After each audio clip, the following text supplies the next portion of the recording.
go to any questions, I just wanted to make an opening remark. Now that it's official and Seattle has unveiled their selections, in a lot of ways, the last 24 hours have been very, very difficult, very emotional. We don't have enough time here today to talk about what Mark Giordano has meant, not only to this team, but to our community, to his teammates, to the fans, myself personally, that have been around him. He's been a tremendous leader, is a tremendous leader. I've said on countless occasions, to me, has been the moral compass of this team for a long time. And him moving on is closing it's a closing of a really important chapter in this franchise. And I thank him, his wife Lauren, Jack and Reese, for everything that they've done. You people that have had the chance to interview him and work with him, and see what he pours his heart and soul into everything every day, has done that in this organization, this community. And this is part of the cruel side of the business of hockey. And I wish him nothing but the very, very best. And we miss him. And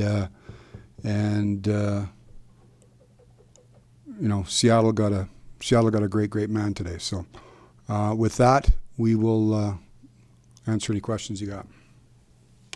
Just a reminder to please use the raise your hand function. We'll get started with Ryan Pike. Hey, Brad. I'm just curious, from your perspective, how did this whole process unfold in terms of when did you get an indication of Mark's claiming by Seattle? And I guess what was the conversation like when you talked to Mark about it? Well, this process, Ryan's been going on for a year. So I know for you guys, it's been the last 48 hours that it's probably been top of mind. We've been knowing Seattle's coming in the league for 2 years, over 2 years. We've known what the rules are. So you go through this process, and you have to separate emotion and all those types of things. We were officially informed last night. I spoke with Mark the last week, probably every few hours, and kept him up to speed throughout this process. So lots of communication over, Mark and I have lots of dialogue anyhow, and then over the last week, there's been lots of it. Thank you. We'll go to Danny Austin next. Thanks.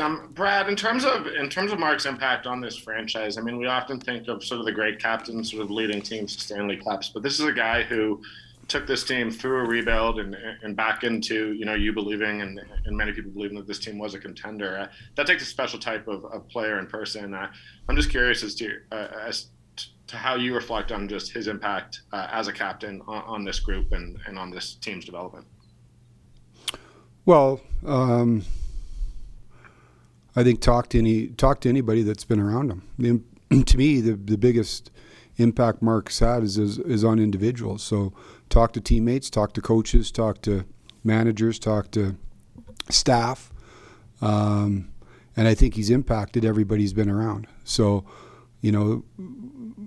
I've used, since I've been here, my first talk to all of our young players is, when you get to Calgary, you'll see a stall that's got number 5 on it. Watch what he does, and just do that, and you'll be all right. So that's the biggest compliment we've said to it. If you wanted to just to follow somebody and how they, work, how they prepare, how they commit, how they live, follow that. If you come, pretty close, you'll be all right. So I think he's had a big impact on a lot of people. And then when did you first start having conversations with him about this possibility? I mean, it's something that obviously everyone sort of knew was a possibility, but when did you guys personally talk about it first? Well, you get through the season, everybody knows the situation. And again, today, for me, last night's a hard night, right? So you don't sleep last night. You talk to Mark. It's the reality. It's, maybe the girlfriend's breaking up with you, but at the end of the day, it's not really going to happen. And then all of a sudden it happens, and it feels the shits, right? So you go through that process, and today you got to get back to work, right? You have to move forward, and the franchise continues. We have to move forward here. So we've had lots of discussions. To me, as you go through this process, you always try to keep your players up to speed with what's going on. This is a special person and a unique circumstances, so I want to make sure he was well aware and understood. I mean, that's the other thing. Mark understood the situation, we all understood the situation, and at the end of the day, we were looking at ways for it not to happen. But from an organizational standpoint, you have to make business decisions. Yeah, and when I say that, it's the position we were in order for this not to happen. I'll say in order for this not to happen, was just it was a price that we couldn't pay, and so it's it's tough, but in terms of the communication with Mark, it was consistent and constant throughout the process. Thank you very much. We'll go to Eric Francis next. Brad, did you try real hard? I know there weren't a lot of options out there, but did you try real hard to trade him to get something for him before you submitted your list? Yeah, Eric, I'm not going to go into that. I mean, I know it's easy to say, well, if you lose him for, look around the league, there wasn't a lot of deals. I mean, you take all that part out of it, there's a big cap hit.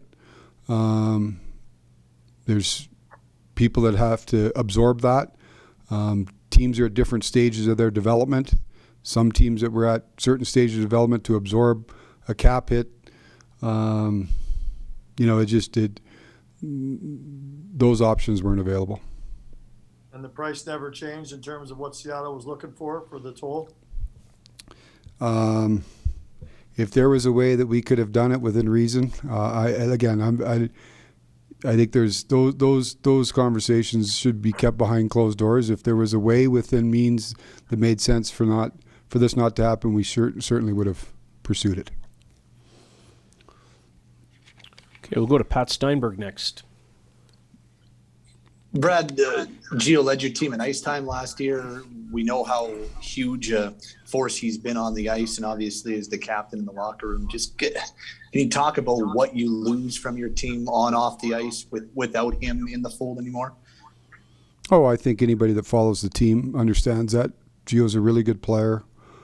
As you said, absorbs a lot of ice time, both sides of special teams. So there's you look at the board yesterday, there's a hole there today. But we're not going to fold the franchise. We're gonna now we got to find ways to move forward and look at avenues to. I'm not going to say replace him, because you don't replace that personality, but there's opportunities for people within the organization. You look outside the organization. So now we've got to absorb it. The cruel reality of pro sport is, whether it be injury, whether it be player movement, it opens the door for somebody else. And the league, everybody lost a player today. Some are more impactful on their teams than others, but the league moves forward, and you have to move forward too. And so that's our plan. Our plan is to move forward and find ways collectively to fill that void in. Like I said, we've got players that have yet to meet a player who wants less of a role. So we've got players that are looking for bigger roles. We'll look internally, we'll look externally to see how we change and absorb, this loss. We'll go to Global Calgary next. Hey Brad, it's Cami here. You mentioned earlier that everybody kind of has that story about Gio being Gio. For me, he's the only NHL player who was ever offered to carry the heavy cameras or the gear when we're out in the field at golf or anything. But for you, I was wondering if there's a particular memory, a thing he said or did on or off the ice that just sticks with you as something that sums up who Mark is. Yeah, there's a lot, Cammy. He's a special guy. We got a special relationship. Just even during this process, lots of late night talks. The biggest thing for I always think with Gio is he saw the good in everything and everyone, right? Like he, even when we were going through tough times, he always believed, right? He always believed better days were ahead, or, probably the funniest story. Well, there's lots, like, I don't know if the right forum to talk about it, but my first year, Gio got hurt right before the trade deadline. And it was right before the trade deadline. And so we were trying to mask it a little bit of saying, he wasn't that hurt. So he got hurt in Jersey, and the next night, Gio, we were talking, how do we keep the prices low so that everybody doesn't know we need a defenseman for the trade deadline? And we talked about him taking warm-up. And so everybody thought Gio was out for this length of time. So Gio goes out to take warm-up, and he says, I think they're going to know I'm hurt. And I said, no, you just skate around a little bit. And then he took a shot, and it just sort of dribbled down the ice, and he came off. He says, yeah, they knew I could. Obviously, they know I'm hurt. And I said, no, your shot didn't look any different than it normally does. So, there's lots of stories. Everybody's got one, or more than Gio, going through this process. Just tells you about the guy where, he's telling me, you got to make the smart play here. Remember, I'm 38 years old. Don't as much as he's dying to stay here, he looks at it through what is the long-term interest of the club. So totally selfless all the time, and lots of stories like that, Cammy. Thanks. Okay, we'll go back to Ryan Pike. Brad, you've mentioned sort of, throughout this process, I guess you sort of have to examine your club and sort of, figure out where your reserve list is at and where the club is at in its progression. How do you feel, I guess, about the club after going through this process as you're heading towards the entry draft? After going through the expansion process? Yeah, because I imagine you probably, every spot on the protection list, you probably needed to rationalize why you're protecting one player over another. And I guess, you've been through this twice. How do you feel your team is progressing so far?